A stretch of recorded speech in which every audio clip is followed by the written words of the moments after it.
Olá, meu amigo, minha amiga que se prepara para o concurso TRF da 5ª Região.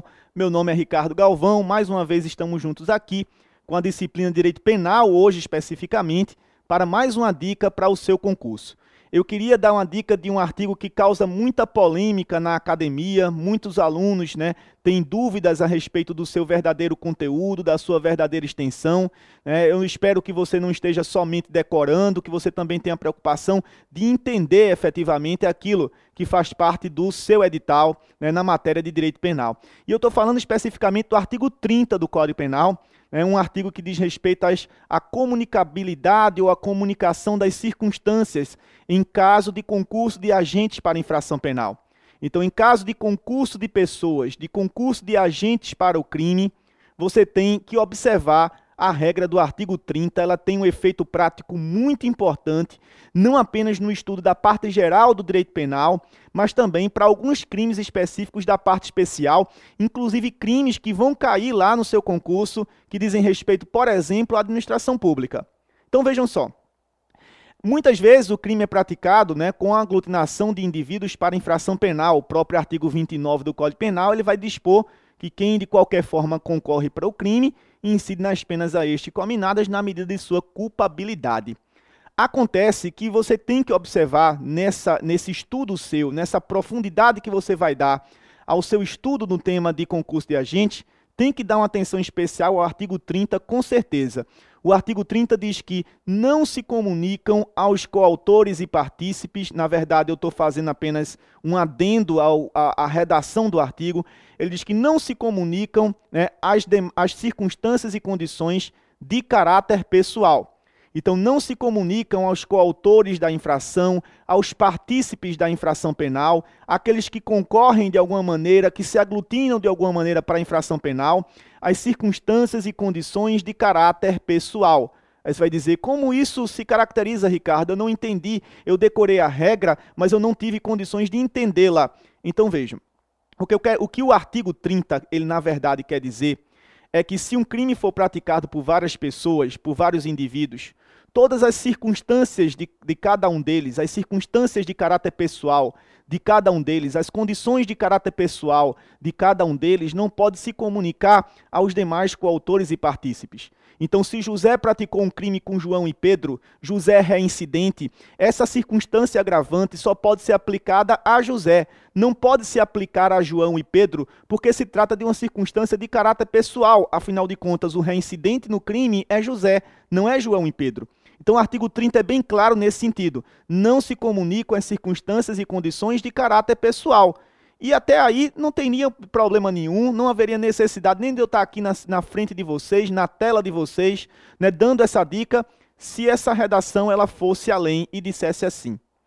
Não se comunicam as circunstâncias e condições de caráter pessoal, vírgula, salvo quando elementares do crime. Então, muita atenção a essa parte final do artigo 30.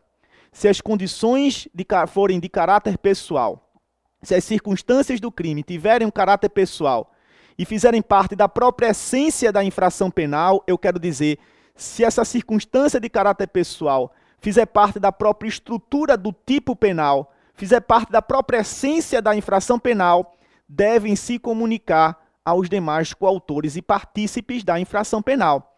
Qual é a regra do artigo 30 principal? Que não se comunicam as circunstâncias e condições de caráter pessoal, salvo quando elementares do crime, e essa parte final é uma exceção à regra geral que o artigo estabelece.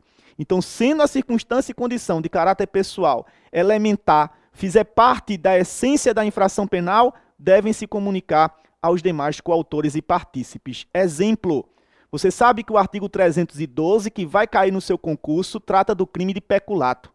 O peculato próprio, previsto no caput do artigo 312, diz que é um crime praticado por funcionário público que se apropria de bem da administração pública ou desvia em proveito próprio alheio valores ou bens da administração pública ou que estejam sobre a administração, a gestão da administração pública, ainda que tenha natureza particular.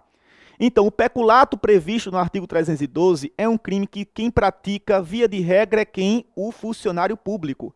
Então, veja que o peculato é um crime que tem dentro dele uma condição de caráter pessoal, uma circunstância de caráter pessoal. E qual é? Ser funcionário público. Então, ser funcionário público para a prática do peculato é uma condição de caráter pessoal que faz parte da essência da infração penal. E como é que você vai aplicar o artigo 30?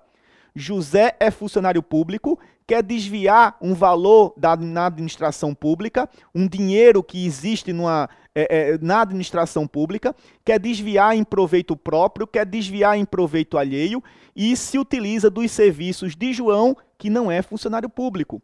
Então, João, que não é funcionário público, se junta a José para o desvio de verba da administração pública. Isso caracteriza o crime de peculato para José, que é funcionário, e para João, que não é funcionário público. Você vai dizer assim, mas por que João, que é um particular? João, que não é um funcionário público, responde pelo crime de peculato com José. Ora, se João sabia que José era funcionário público e quis concorrer junto com esse funcionário para um desvio de verba da administração, ele responderá junto com o funcionário público pelo crime de peculato, com a pena de reclusão de 2 a 12 anos prevista ali no caput do artigo 312, quando se trata do peculato próprio. Justamente com a aplicação da regra de extensão do artigo 30. Vai se comunicar, sim, aos demais coautores e partícipes essa condição de caráter pessoal ser funcionário público para a prática do peculato, porque ela é elementar, faz parte da própria estrutura da infração penal.